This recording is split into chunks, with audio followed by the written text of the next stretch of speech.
Hey everyone, this is Elenbaas from Nightlight Astrology, and today I'm going to read your questions.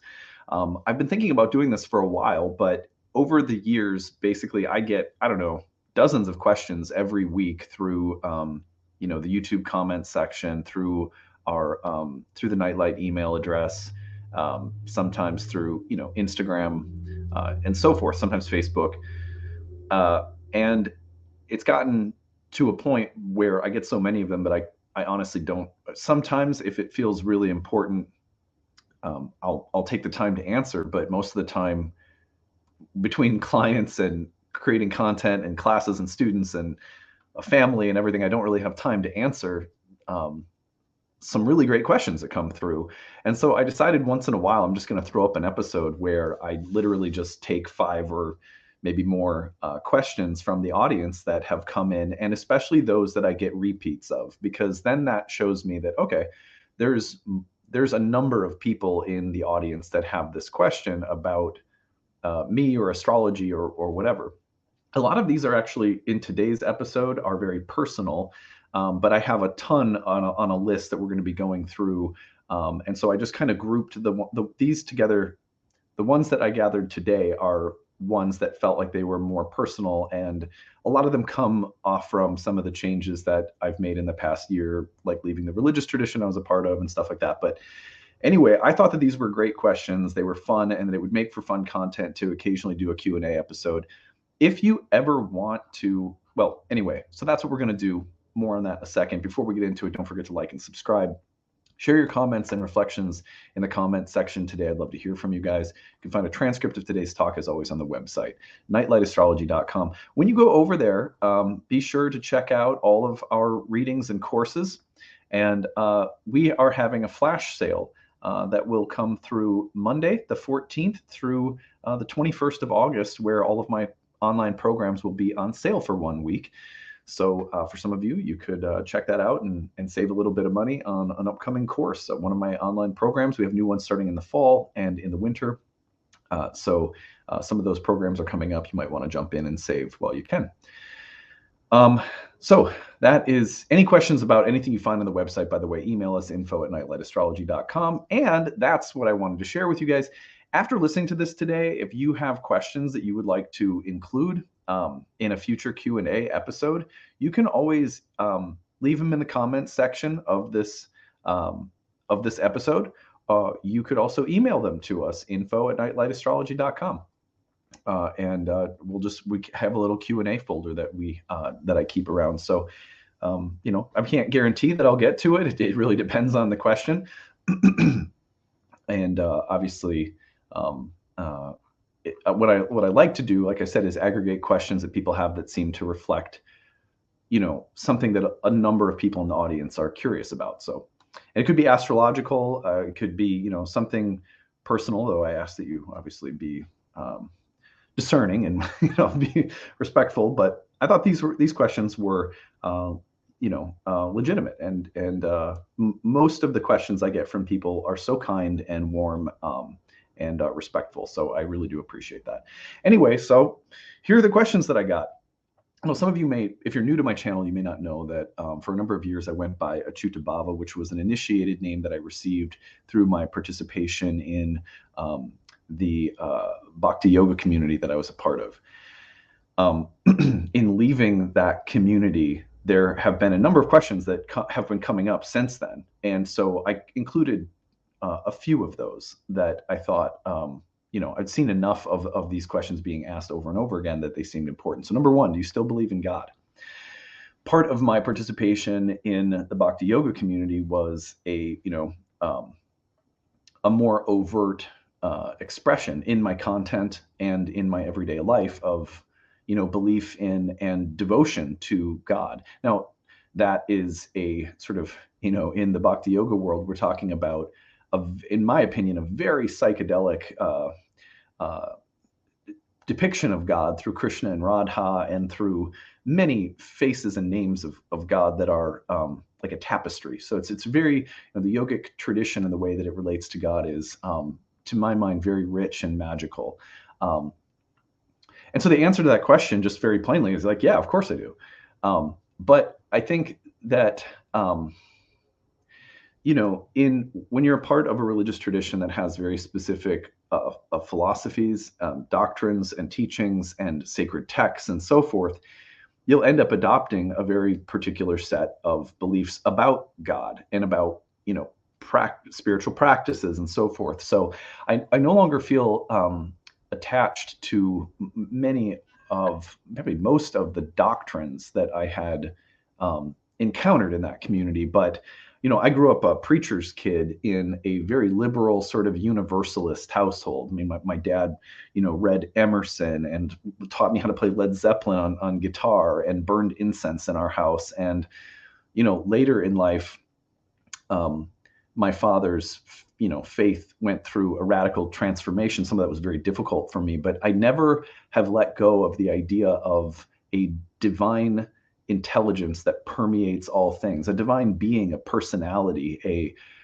For me, God is very personal. I think of God as a relational being. Meaning that I don't think of God as just abstract energy, although I think that you could think of one of the ways that we relate to God as energetic or as energy. But I really, for me, God has always been a very personal presence that lives within and speaks to, um, is relational. So, with that, to me, that God is deeply mysterious, is both one and many, is both who we are and somehow apart from who we are. That there's a sense that I am not God, but also that I am absolutely fundamentally connected to the body of divinity. There's, I think, you know, just broadly speaking, I've always been someone who's been interested in what I would just call God consciousness, or the how do we make this divine mystery a part of our everyday lives. Some of those are going to be through, you know, the cultivation of virtues in our lives, like patience, peace, forgiveness, you know, compassion, mercy, charity, you know, generosity, you know, looking at ourselves and trying to um, examine those parts that are, you know, perhaps selfish or afraid, or that are that the parts of us that are unforgiving toward ourselves and others, etc. So, and then there's another part that where, you know, my relation to divinity is not tethered to any kind of moral paradigm. It's like sometimes God is just the rushing intensity of the exploding now, you know. I've always been someone who has approached different religious texts, whether I love Taoism, as you guys know, I love Hermeticism. I've always loved reading about and taking in different cultural and historical relationships to divinity. That's how I perceive them. That whether you're writing philosophically, or, you know, you're reading about, or, you know, watching someone in a different tradition pray, you know, for me, it's been like, you know, all different ways of appreciating how people relate to this divine presence. So that's not changed for me. That's still, I see astrology fundamentally as a way of drawing us into and closer to the divine mystery, to God, especially as God lives in us and is in some fundamental way who we are, right? So, um, so yes, it's very much still a part of my life. I would say that I'm not even against institutional religions, or people who have very defined religious commitments. I'm not an anti-religion person, and I'm also not any longer seeing myself as a joiner. Um, and that's okay. There's a great book that I read, and I talked about it a lot last year, called "Religious but Not Religious: Living a Symbolic Life" by Jason Smith. He's a Jungian. And he talks a lot in that book about how to hold religious practices and participation loosely, so that, you know, we're not, you know, it's kind of like getting overly identified with things that I've recognized in myself has not been healthy.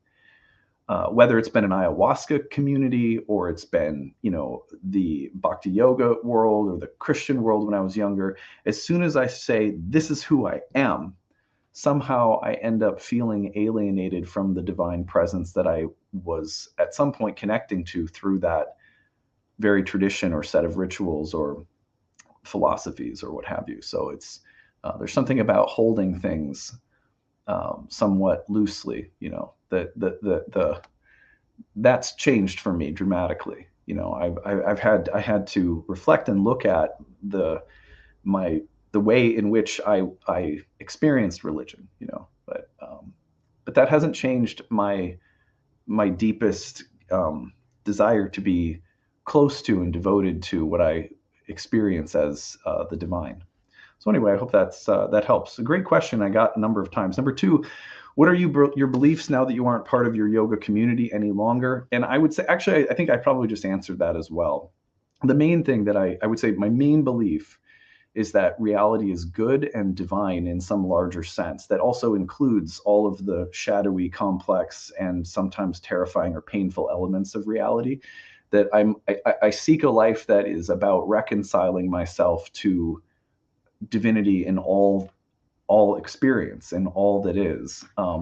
Which it's one thing to talk about, intellectually. It's another thing to go out and try to make sacred the pain and suffering and mess of life. That's to me but there's no work that's more rewarding. It's sort of like taking emotions and finding a way to sing the blues, or taking difficult experiences and turning them into art.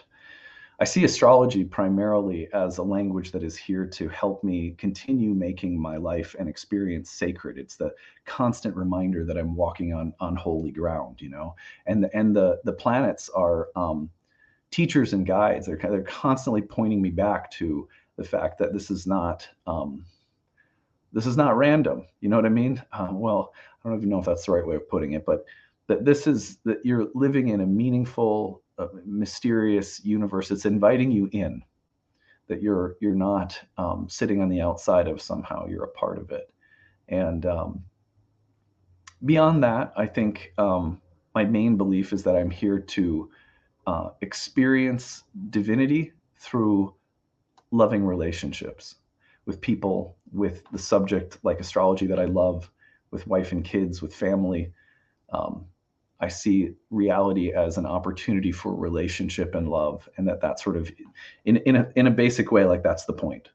It's to live and love, and to learn, I guess, as we do so, and that somehow is part of how we explore and how the divine mystery reveals itself in us, which is the most profound pursuit I can think of, right? But I think it happens through relationship and through fostering loving connections and seeing reality as a matrix of living beings that are all seeking connection and love.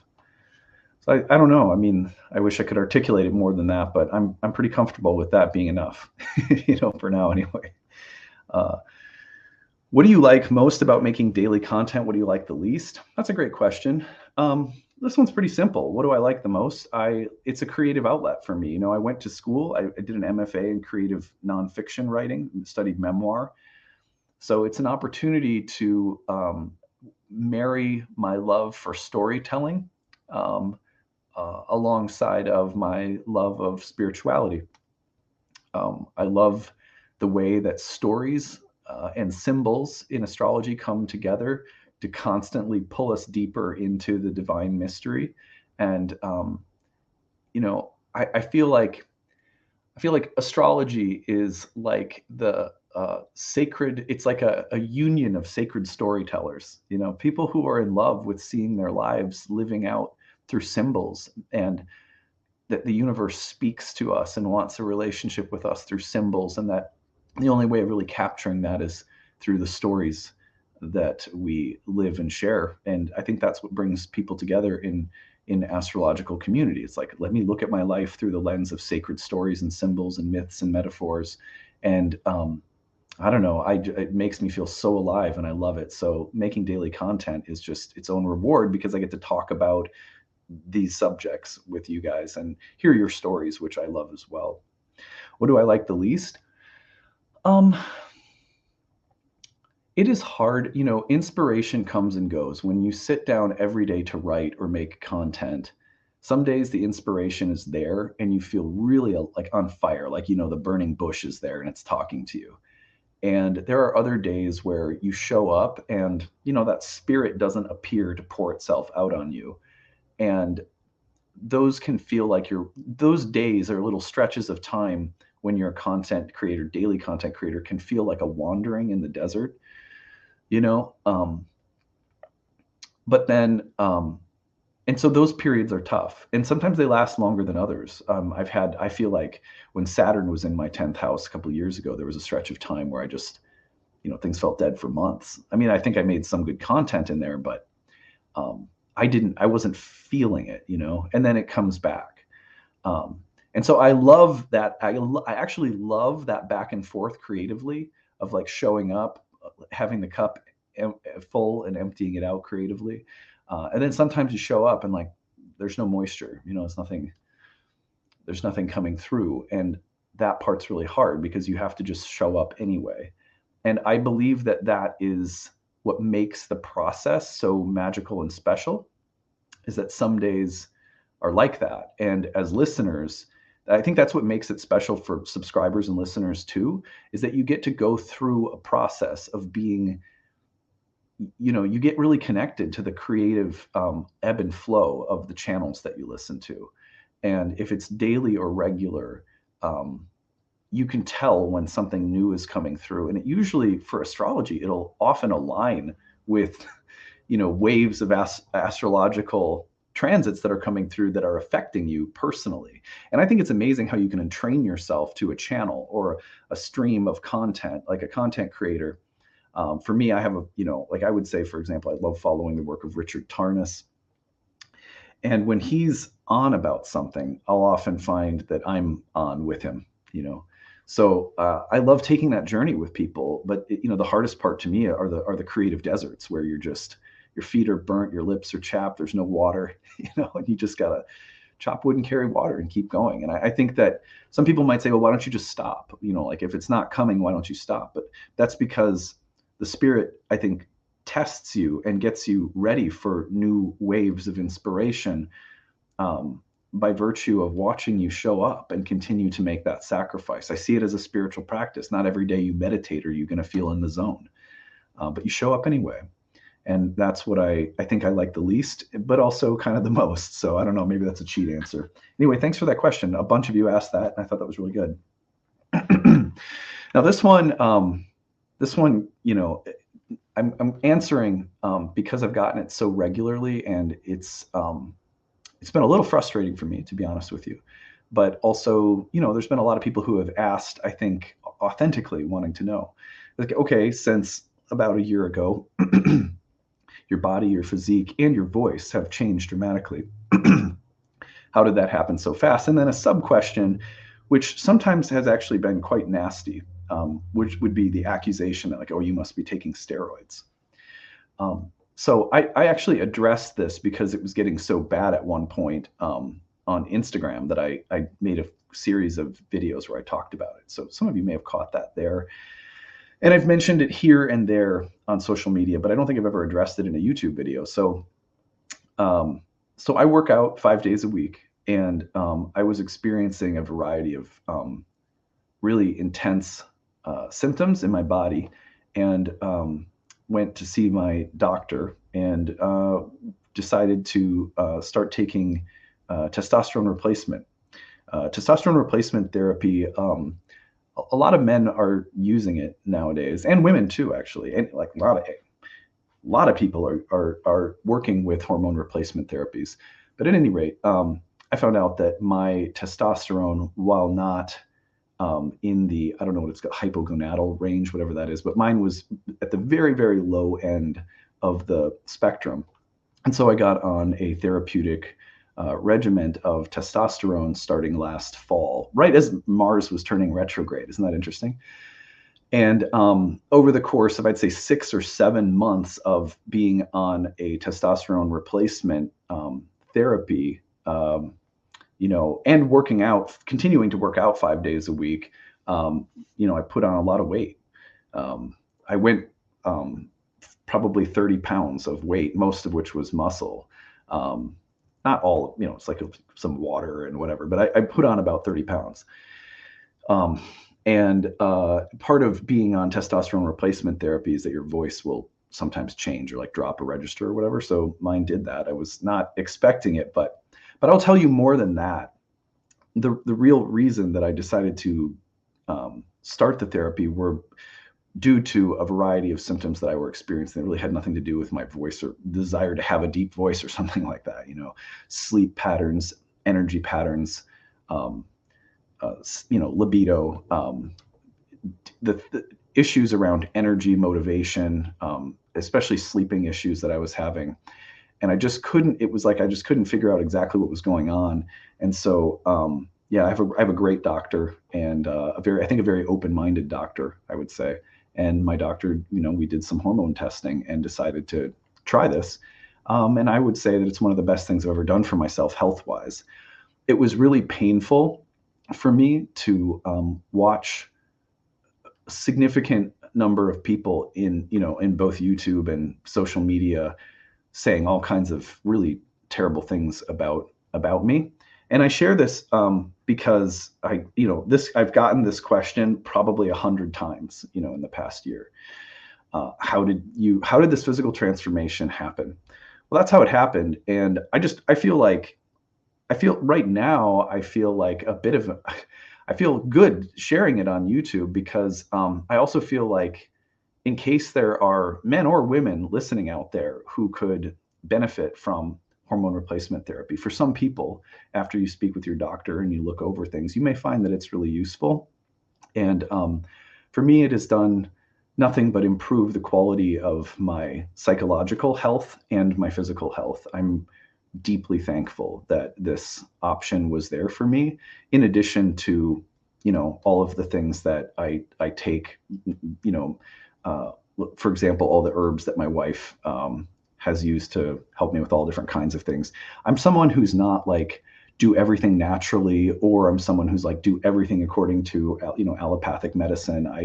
I'm someone who's just, I consider myself very open to what works and what helps us to be healthy and without damaging ourselves in the process somehow. Anyway, so that's how the change that you've seen in me physically has taken place.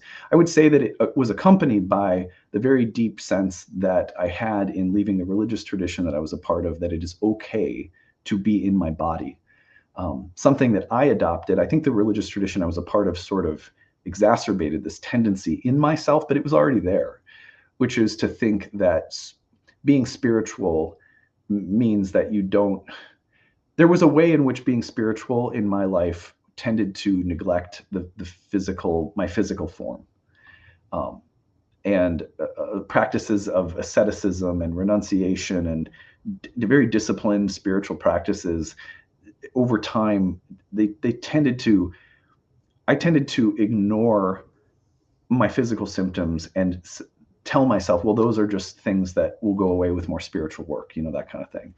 And what I'm finding is actually completely the opposite, which is that in taking care of my physical body and really looking at the physical world that we live in as sacred and not something that needs to be transcended, the immanence of God, especially in the temple of my own body, has been a really important feature of my own spiritual work over the last year. And that one of the biggest ways that happened was through a real addressing of some physical and mental, emotional health issues. And I would say that the testosterone replacement therapy has been, one of the best things I've ever done for myself, honestly. It's not for everyone. I'm not like trying to evangelize it or proselytize about it or anything, but you guys asked so many times and I love you guys. I don't want to, it's like, if there's something that's working for me, that's special, that's been helpful for health and wholeness, I'm not about to, I don't feel like I have to hide it.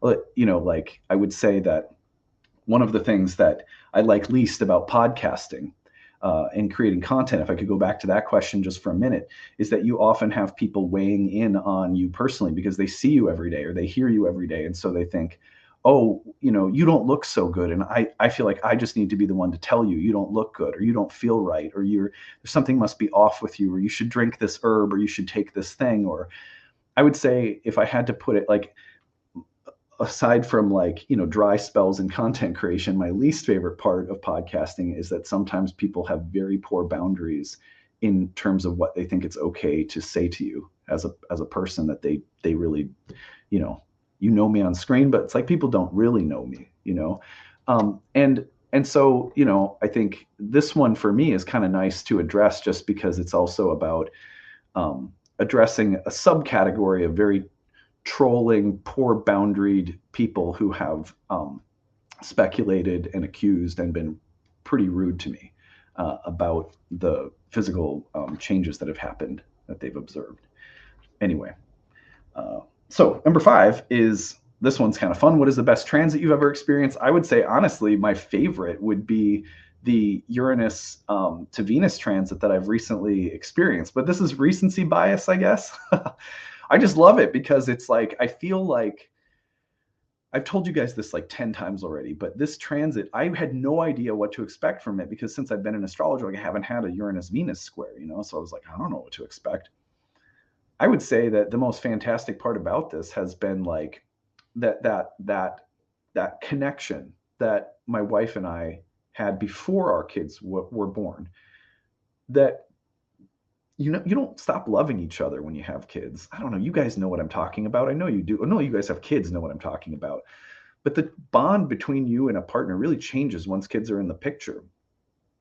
And Uranus Venus came along and was like plugging us back in together into our connection prior to the kids. And a lot of that had to do with our morning spiritual practices, which we used to do together, and an evening amount of time that we had together. And our kids are now at the age where the way that they sleep and their rhythms and their needs are such that those practices have come back. And, like, that was so unexpected, because you almost forget that part of yourself because you get so into the groove of parenting in a very particular way. And my wife and I have always had date nights. We've always been connected.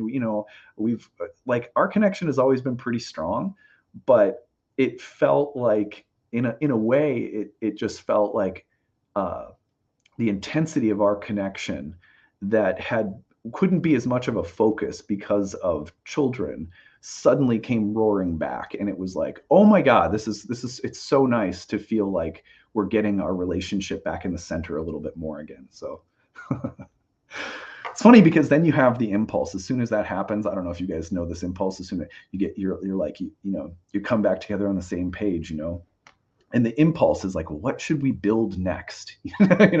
We've built some children. It's funny.